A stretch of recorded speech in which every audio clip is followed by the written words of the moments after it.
Bonjour messieurs, dames. Alors aujourd'hui, on commence un nouveau chapitre. Donc on a terminé le chapitre sur le système nerveux. Donc on a tout terminé ça. On a vu le système nerveux central, le système nerveux périphérique, on a vu les nerfs, on a vu tout ça. Ensuite, on a vu les organes qui ont rapport aux sens. On a vu tous les sens, donc 4 nouveaux sens qu'on ne connaissait pas.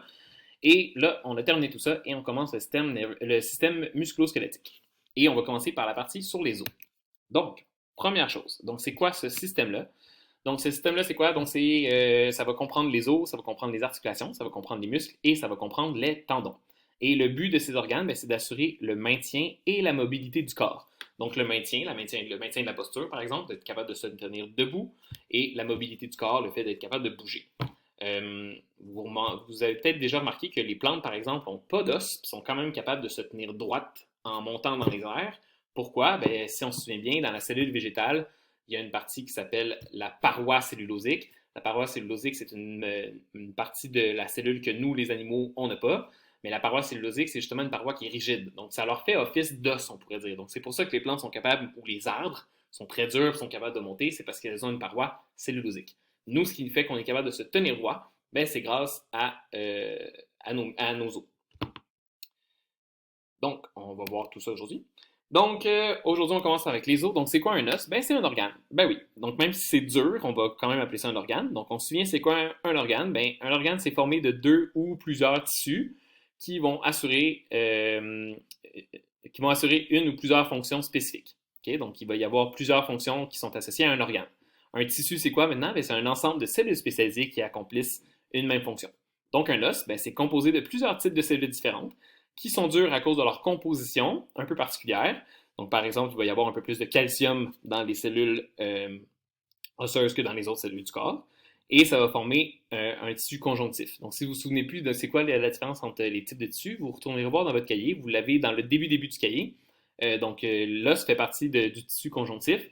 Donc, ses rôles principaux, parce que les tissus conjonctifs, c'est ça leur rôle. Puis d'ailleurs, ça fit très bien avec l'os.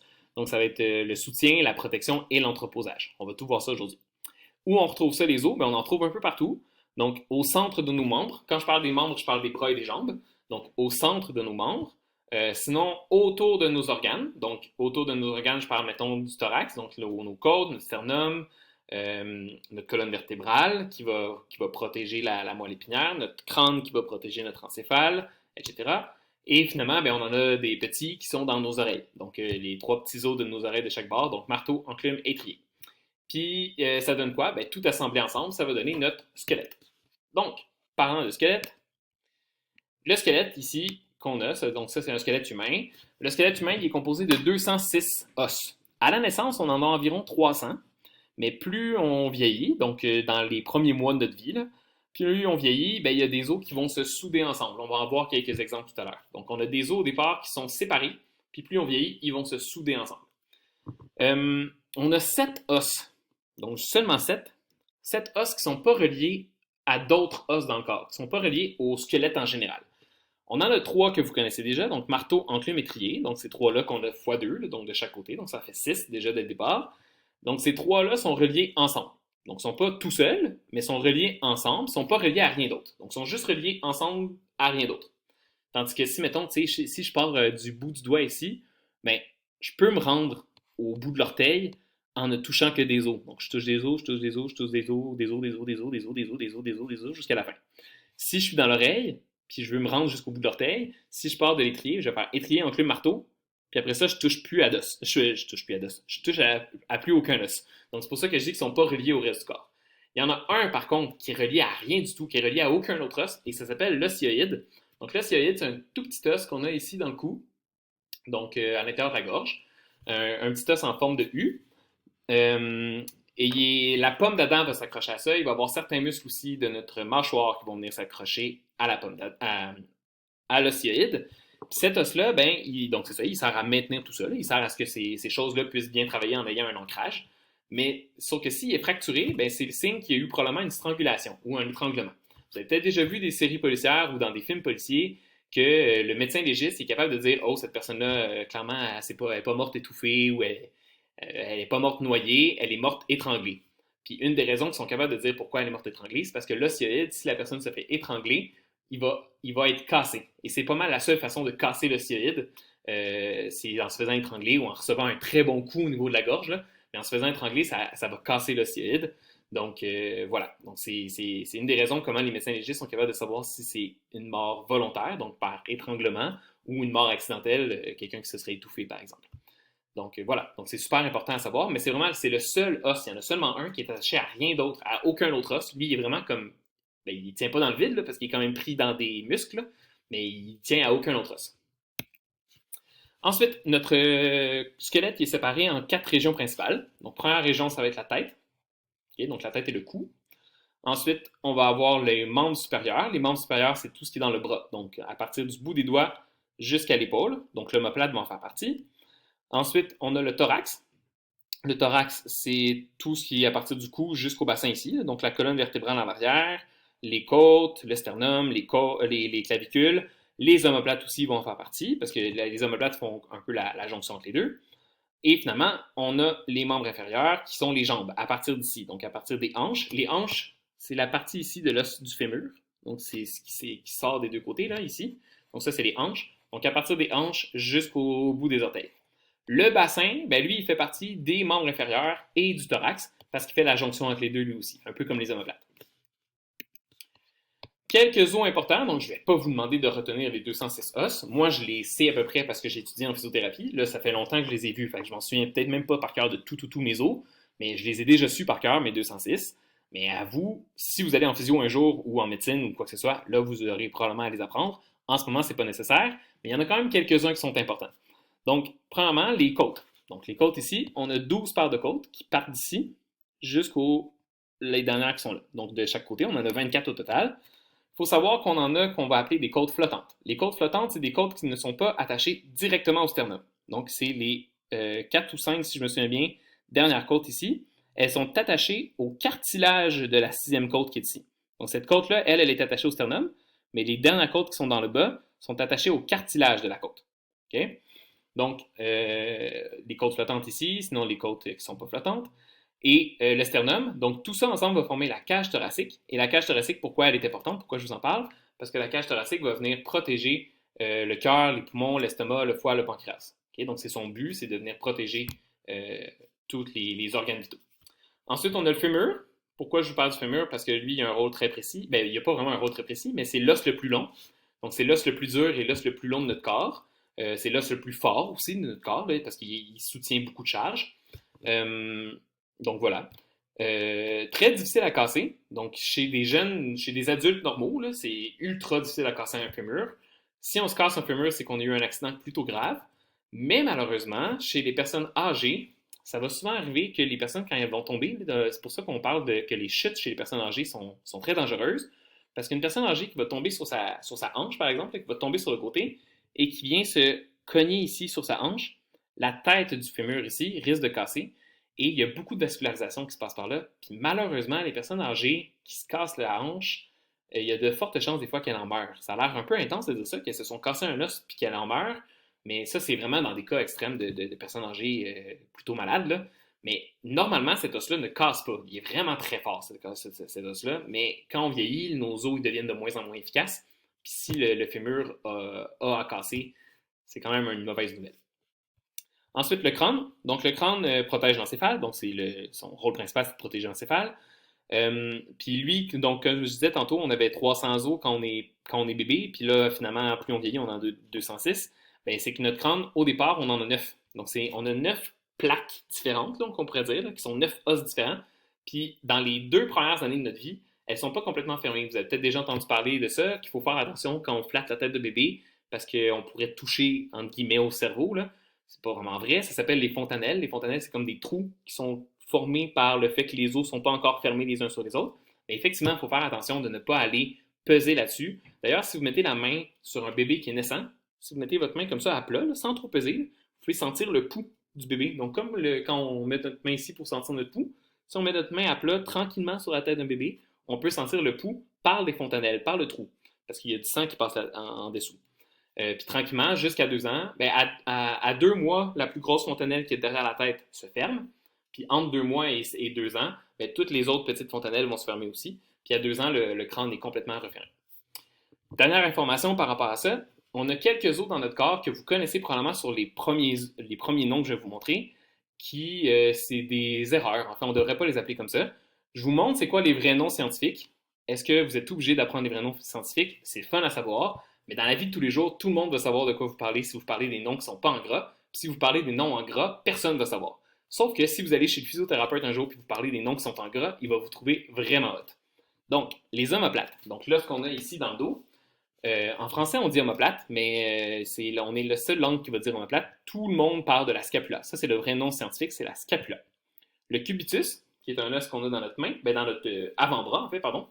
Dans notre avant-bras, on a un os qui s'appelle le cubitus et l'autre s'appelle le radius. On a deux os ici. Mais le cubitus, son vrai nom, c'est l'ulna, donc U-L-N-A. Et finalement, on a le péroné. Le péroné, c'est difficile à vous montrer. Le péroné, c'est un petit os qui est sur le côté de votre jambe ici, qui est un peu l'équivalent du cubitus, mais dans la jambe. Mais en fait, on ne devrait pas l'appeler péroné, on devrait l'appeler fibula. Le péroné, on le voit ici là, sur le dessin, c'est le tout petit os super mince, plutôt facile à casser celui-là. Donc, quand vous avez une fracture au niveau de la jambe, c'est souvent au niveau du péroné que vous avez une fracture. Voilà. Donc ça, c'est les os importants. Maintenant, nos os, ils ont des fonctions. Ils ont 5 fonctions. Donc, la première, qui est la fonction de support. Je trouve ça drôle de mettre ce petit bonhomme-là qui est dans un support technique. Mais donc là, on parle bien de support, de maintien. Donc, grâce à sa structure rigide, ben, ça nous permet de nous maintenir notre posture. On en a parlé un peu tantôt. C'est aussi un point d'ancrage pour nos muscles et nos organes. Donc, le fait que mon biceps puisse tirer mon bras, parce que mon biceps est ici, c'est le muscle qui est là, on va en parler dans une autre capsule. Mais le muscle qui est ici, qui est le biceps, le fait qu'il est capable de tirer mon bras, mais il faut que mon muscle soit attaché à quelque chose ici, puis soit attaché à quelque chose ici pour être capable de tirer.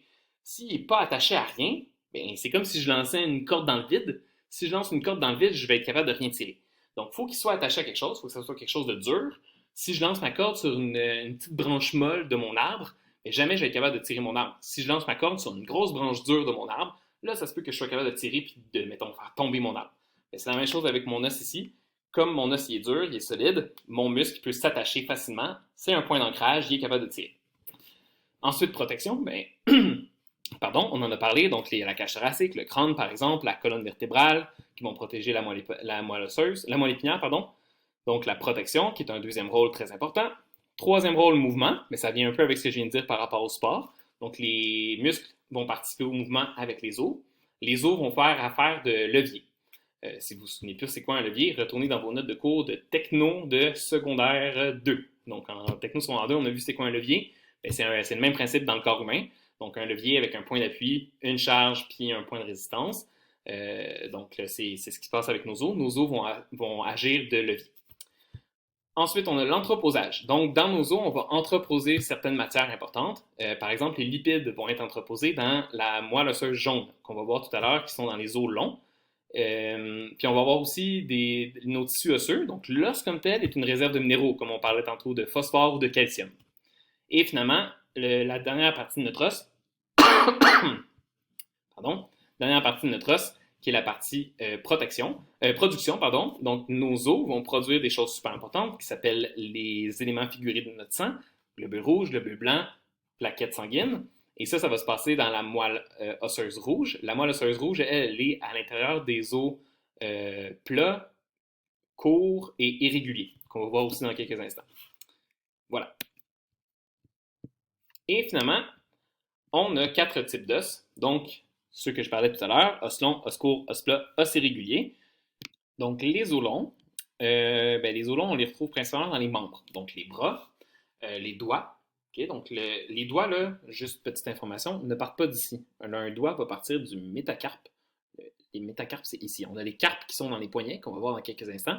Puis ensuite, dans nos mains, on a des os qui sont longs aussi, qui font la jonction entre le poignet et le doigt. Mais notre doigt, dans le fond, on a un carpe pour le petit doigt, un carpe pour l'annulaire, un carpe pour le majeur, un carpe pour l'index, puis un carpe pour le pouce. Donc, on a les carpes qui sont des métacarpes, pardon. On a un métacarpe pour chacun des doigts. Donc, un métacarpe long. Ensuite, on a les phalanges aussi. Même s'ils sont petites, on les considère longs. Pourquoi? On va le voir dans quelques instants. Donc, nos doigts, nos métacarpes, nos bras. Puis même chose dans nos jambes. Donc, nos jambes et nos métatarses qu'on va appeler et nos phalanges d'orteils. Donc, ça, c'est considéré comme des os longs. Pourquoi? Parce qu'ils sont plus longs que larges. Okay, donc, c'est la seule raison pourquoi on va les appeler les os longs. Habituellement, ils sont longs, là, comme le fémur, le tibia, c'est des os qui sont très longs. Mais dans nos doigts aussi, on va les considérer comme des os longs. Pourquoi? Parce qu'ils sont plus longs que larges. Ensuite, l'autre chose qui va nous aider à savoir si c'est des os longs, c'est qu'il va avoir les extrémités qui vont être un peu plus bombées. On va le voir dans une autre diapo un peu plus loin. Les os longs vont contenir la moelle osseuse jaune. Et dans la moelle osseuse jaune, c'est là qu'on va avoir beaucoup de lipides. Donc, les os sont une bonne réserve de lipides.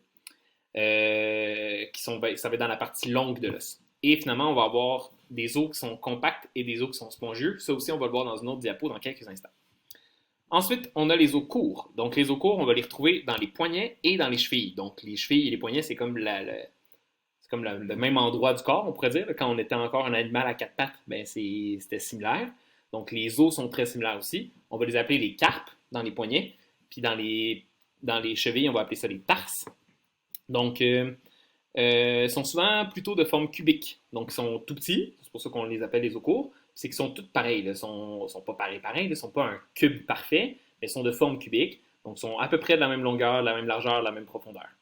Ils sont principalement constitués d'os spongieux. Encore une fois, je vous rappelle, on va le voir dans quelques instants, c'est quoi la différence entre compact et spongieux.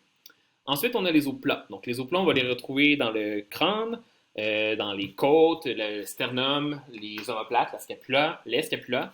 Donc, ça, c'est les os plats. Donc, ils sont de forme aplatie et légèrement courbés. Donc, ils vont suivre les courbures du corps. En fait, c'est ce qui forme les courbures du corps, mais donc, ils vont souvent être un peu courbés. Même le sternum, il n'est pas plat, il est un peu bombé par en avant. Okay? C'est difficile de voir de face, là. Mais il est un petit peu bombé par en avant. Là, je l'exagère là, avec mon mouvement, mais il est un petit peu comme ça.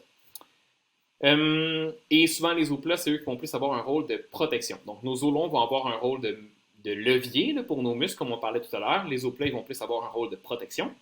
Et eux, ça va être deux minces couches d'os compact avec une couche d'os spongieux au milieu. Et finalement, on a les os irréguliers. Donc, les os irréguliers, ben, c'est principalement les vertèbres de notre colonne vertébrale, le bassin. Donc, si je reviens à cette diapo-ci, donc le bassin ici. Donc, et ils vont avoir une forme irrégulière. Oui, donc oui, les os irréguliers sont irréguliers, donc c'est super intéressant ce que je viens de vous dire, mais c'est effectivement le cas là. C'est qu'ils n'ont pas une forme précise. Ils peuvent être n'importe comment. D'ailleurs, les os de nos oreilles aussi vont être des os irréguliers, ils n'ont pas une forme précise. Et eux, ben, c'est un peu comme les os longs, sont formés d'os compacts et d'os spongieux. Si on s'en vient voir la structure de l'os long, okay? Pourquoi j'ai pris l'os long? Parce que c'est l'os le plus commun, on pourrait dire, c'est lui qu'on voit le plus souvent. C'est que dans l'os long, on retrouve tout. Donc, c'est pour ça qu'il est comme parfait pour faire l'exemple. Donc, on a deux parties principales à l'os long. On a l'épiphyse, puis on a la diaphyse. Quand je parlais tantôt des parties bombées, ben, c'est des parties épiphyses. Les parties épiphyses, vous le voyez, là, c'est mince ici au milieu, dans la partie diaphyse, et ça recommence à se rebomber un peu plus rond aux extrémités, donc dans les épiphyses. Donc, ça, c'est les deux parties de chaque bout. On a les épiphyses. Au milieu, on va avoir la diaphyse, qui est la partie mince et longue. Dans la partie mince et longue, c'est là qu'on va retrouver la moelle osseuse jaune. Donc, la moelle osseuse jaune, tantôt, c'est celle que je vous parlais, qui va contenir les lipides. Ensuite, on a l'os spongieux. Donc, vous voyez ici, là, la partie de l'os qui est là, elle a plein de bulles. Donc, effectivement, c'est des bulles. Donc, c'est des bulles d'air, on pourrait dire. Là. Il n'y a rien à l'intérieur de ça, à part de l'air. Donc, c'est ce qui va rendre l'os qui est quand même léger. Si on avait un os compact partout dans notre corps, ça serait très difficile sur l'amortissement des chocs. Quand on court, déjà que ça peut faire un peu mal aux articulations, si on n'avait que de l'os compact à l'intérieur dans nos os longs, ça serait super difficile parce qu'il n'y aurait rien pour absorber les chocs. Ça deviendrait ça pourrait être plus cassable. Puis parce que ça va assurer une certaine élasticité. Je ne vous dis pas que l'os, vous pouvez faire ça comme ça sans qu'il casse. Là. Si vous faites ça avec un os, il va casser. Sauf que ça va y assurer un peu comme un crayon de bois. J'ai un monsieur à portée de main. Ah, j'ai pas de crayon de bois à portée de main. Mais vous savez le principe, un crayon de bois, c'est sûr que vous pouvez le casser si vous voulez, mais vous avez quand même une certaine élasticité. Vous pouvez le tendre un petit peu sans qu'il casse. Et ça, c'est un peu le même principe dans nos os. C'est grâce à la partie os spongieux qu'on est capable de faire ça. Puis en plus, ça y assure une certaine légèreté. Si il était compact, ben, nos os seraient super lourds. Ça ferait que nous aussi, on serait beaucoup plus lourds. Ensuite, on a la partie os compact. Donc l'os compact qui est ici, c'est la partie vraiment, donc il n'y a rien, tout est compact, tout est très dense. Dans la partie os compact, c'est ça qui va assurer vraiment la rigidité de l'os. Donc la partie os spongieux, ça assure l'élasticité et la légèreté. Tandis que la partie os compact, c'est ce qui va assurer la rigidité de l'os, parce qu'on veut quand même que ça soit plutôt rigide, un os. Voilà, donc ça, c'est ce qui va assurer ça. Et c'est là-dedans qu'il va y avoir la majorité des minéraux. Donc calcium, phosphore qu'on parlait, c'est là-dedans qu'ils vont être retrouvés. Ensuite, on a la cavité médulaire. La cavité médulaire, c'est le milieu de l'os. Ça, on va le retrouver aussi dans les os plats, dans les os courts, dans les os irréguliers. Donc, la cavité médulaire. Dans le cas des os longs, ça va être la moelle osseuse jaune. Dans le cas des autres os, ça va être la moelle osseuse rouge. Puis la moelle osseuse rouge, je vous rappelle, c'est elle qui forme globules rouges, globules blancs et plaquettes sanguines. C'est super important. Parce que sinon, on n'aurait pas de globules pour notre sang. Et finalement, on a le cartilage qui est à chaque bout. Donc, on a la partie ici, puis on a la partie ici, qu'on ne voit pas très bien, mais il y en a quand même, là, tout ce qui est blanc. Le cartilage, c'est une partie qui est très, très, très lisse, et c'est ce qui va assurer le fait que les os vont pouvoir se frotter ensemble les uns sur les autres, faire de la friction, en fait, diminuer la friction entre les os pour assurer un mouvement qui est plus fluide. Les personnes qui vont faire de l'arthrite ou de l'arthrose, c'est justement cette partie-là de l'os qui s'en vient se faire détruire. C'est ce qui va faire que les gens vont avoir des craquements dans les articulations quand ils vont bouger parce que le cartilage est plus aussi lisse, donc ça va frotter plus, ça va faire quand ça frotte.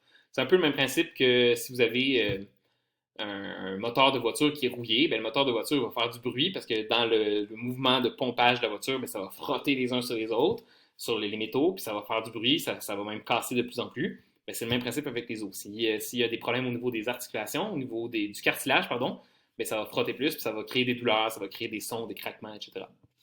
Il y a une petite partie que j'ai rajoutée ici, donc en dessous du périos. Le périos, c'est vraiment l'enveloppe externe de l'os, puis c'est ce qui va assurer la croissance, mais en épaisseur de l'os. Donc, nos épiphyses, c'est ce qui va assurer la croissance en hauteur. Donc, quand on est petit et qu'on a des poussées de croissance, c'est les épiphyses qui réussissent à faire grandir la diaphyse. Mais ce qui va assurer l'épaisseur de l'os, c'est le périoste. Quand on se casse un os, c'est justement le périoste qui va venir comme se régénérer pour enlever la partie cassée. Et ça va rendre cette partie-là encore plus dure.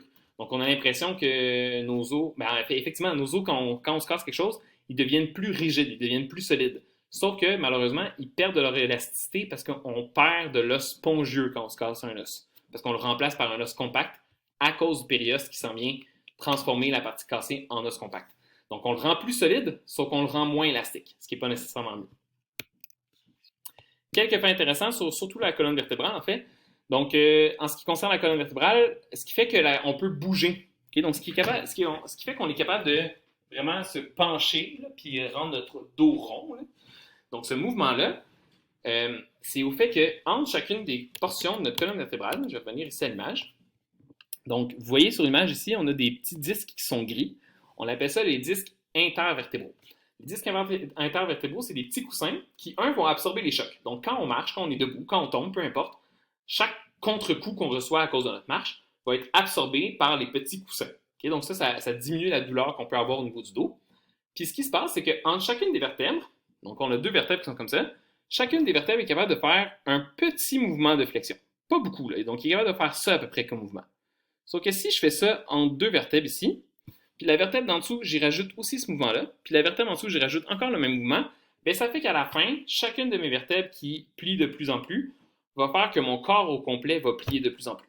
Donc, c'est grâce à l'accumulation de chaque petit mouvement que chacune des vertèbres est capable de faire qu'on est capable de faire un très grand mouvement de flexion par l'avant ou par l'arrière ou un peu sur les côtés. Okay? Donc, c'est grâce à l'accumulation de plein de petits mouvements qu'on peut faire un très grand mouvement. Ensuite, on a 24 vertèbres qui sont movibles, donc les vertèbres qui partent de notre cou jusqu'aux vertèbres qui descendent dans notre bas du dos, donc qu'on appelle cervicales dans notre cou, thoracique au niveau du thorax et lombaire au niveau du bas du dos. Donc ça, c'est les vertèbres qui sont movibles. C'est elles qui nous permettent de faire ces mouvements-là.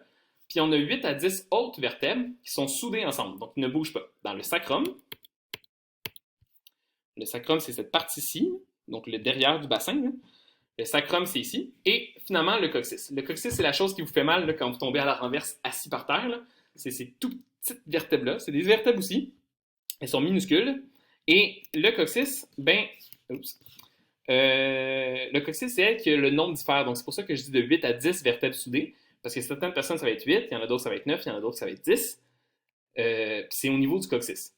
Au niveau du sacrum, tout le monde en a 5. Mais au niveau du coccyx, il y en a qui en ont 3. Puis il y en a qui en ont jusqu'à 5. Et le coccyx, c'est un vestige de notre évolution par rapport au fait qu'avant, quand on était un australopithèque. Donc là, je parle d'il y a très longtemps en arrière, il y a des millions d'années. Donc avant même qu'on parle de l'humain, là, qu'on parle d'un homme, on n'était même pas dans l'homo quelque chose, là, on était encore dans l'australopithèque. On avait une queue. Donc l'ancêtre de l'humain avait encore une queue. Et le coccyx, c'était le début de la queue. Donc dans les queues, si vous savez pas, là, dans la queue d'un chien, d'un singe, peu importe, il y a des vertèbres à l'intérieur de ça. Donc c'est ce qui permet à ces animaux-là de pouvoir bouger leur queue facilement. C'est parce qu'il y a des vertèbres à l'intérieur. Donc nous aussi, quand on était dans le temps d'un australopithèque, on avait une queue et c'était le début de la queue, le coccyx. On a perdu la queue au fil des ans parce qu'on est devenu debout. Et en devenant debout, on a perdu cette queue-là parce qu'on n'en avait plus besoin. Sauf qu'il nous reste un vestige de ça et ça s'appelle le coccyx. Ça ne nous sert pas à grand-chose. Okay? Donc, il ne sert pas de protection, il ne sert pas de mouvement. Il n'y a pas vraiment de muscles non plus qui s'attachent au coccyx. Sauf que quand on tombe dessus, ça fait vraiment mal. Puis ça, on peut même casser le coccyx. Là. Donc, quand on a une fracture du coccyx, ça fait super mal pour rien parce qu'il ne nous sert à rien. Mais donc, il est là pour ça parce que c'est juste un vestige. Un peu comme notre appendice. Notre appendice, on en a parlé un peu là, quand on parlait du système digestif, qui est une toute petite partie de notre intestin, qui ne nous sert plus à rien. C'est un vestige d'une autre époque où on en avait besoin à cette époque-là, mais maintenant on n'en a plus besoin. Bien, le coccyx, c'est un peu la même chose. Un peu comme les dents de sagesse aussi d'ailleurs. Donc voilà, j'ai terminé. Je vous explique ce que vous avez à faire. Dans votre cahier, vous avez juste deux numéros par rapport aux autres. Donc page 142, numéro 1-2, très simple. Je vous ai mis aussi un petit exercice de Allo Prof. Donc c'est, je pense, 6 ou 7 questions. Choix de réponse, très simple aussi. Ça vous donne les réponses tout de suite après, les explications. Donc vous pouvez le faire. Puis ensuite, je vous ai mis aussi un socratif. Donc le socratif, vous le savez qu'à partir de maintenant, vous pouvez comme être évalué, entre guillemets, là, pour pouvoir améliorer votre note finale à la fin. Donc votre note va être la même que la note de l'étape 1 et 2. Donc si vous avez, mettons, eu 72 à l'étape 1 et 2, vous avez minimalement 72 à la fin de l'année. Je ne peux pas descendre votre note. Donc ça, c'est sûr et certain que vous devez comprendre ça. Je ne peux pas descendre votre note. Mais de temps en temps, pas à toutes les capsules, pas nécessairement à toutes les semaines non plus, ça va vraiment dépendre du temps. De temps en temps, je vais vous mettre aussi un exercice supplémentaire qui, lui, vous allez devoir me montrer que vous l'avez fait. Donc là, cette fois-ci, c'est un socrative. Est-ce que ça va tout le temps être ça? Peut-être, peut-être pas. Là, je vais voir. Mais donc, vous allez devoir me montrer. Comme le cahier page 142, numéro 1-2, vous n'avez pas besoin de me l'envoyer. Moi, ce que je veux voir pour que je puisse bonifier votre note, c'est la partie socrative. Donc, vous allez pouvoir le faire. C'est un genre d'examen, on pourrait dire, mais pas vraiment un examen parce que vous avez droit à vos notes de cours. Vous avez droit d'écouter la vidéo, même si vous voulez, en le faisant. Je vais juste voir que vous l'avez fait, que vous avez pris du temps pour le faire. Donc, c'est quelques questions. Je pense que j'ai mis 16 questions. Vous avez déjà fait des socratifs. Donc, c'est des questions, choix de réponse, réponse courte, vrai ou faux. Vous répondez à ça. Si moi, je vois que c'est bien réussi, je ne vous demande pas nécessairement d'avoir 100%. Si je vois que c'est bien réussi, je vais vous mettre le petit plus que vous avez vu dans le courriel que vos parents ont probablement lu. Donc, je vais mettre un petit plus pour vous indiquer que vous avez bien fait votre travail. Si vous avez fait trop d'erreurs ou si vous ne l'avez pas fait, ben là, je ne vous mettrai pas de bonification. Est-ce que ça veut dire que parce que vous avez fait ce travail-là, vous allez nécessairement avoir des points de plus dans votre bulletin à la fin de l'année? Non. Moi, je vais faire une visualisation globale à la fin. Je vais regarder tous les exercices que vous m'avez envoyés. Si, de façon majoritaire, tous vos exercices sont bien faits, là, oui, vous allez avoir une certaine bonification à votre note. Mettons quelqu'un qui sera à 58, ben, ça se peut que ça le fasse passer son année. Quelqu'un qui est à 87, ben, peut-être qu'il va se rendre à 90. Là. Mais ça ne va pas être quelque chose d'énorme. Vous n'allez pas gagner 15% à votre année. Là. Ça, c'est sûr et certain que non. Mais ça va être une légère bonification. Mais moi, je vous conseille donc de les faire. Je vais vous en mettre quelques-uns. D'ici la fin de l'année, vous allez en avoir 4, 5, peut-être 6 max. Là. Donc, des exercices comme ça, pas trop longs, que vous pouvez faire avec vos notes de cours, la vidéo, peu importe, votre cahier, même si vous voulez à côté. Là. Donc, voilà. Donc, ça va vous aider à pouvoir donc un peu augmenter. Et le socratif, je vais le fermer lundi. Donc, à partir de lundi prochain, donc je le mets aujourd'hui, à partir de lundi prochain, il va être fermé. Donc, s'il y a des gens qui écoutent la capsule en retard, ben, malheureusement, vous n'allez pas pouvoir faire le socratif. Donc, ça vous force un peu à garder cette habitude-là de travailler dans les temps voulus. Alors, voilà. Bonne journée.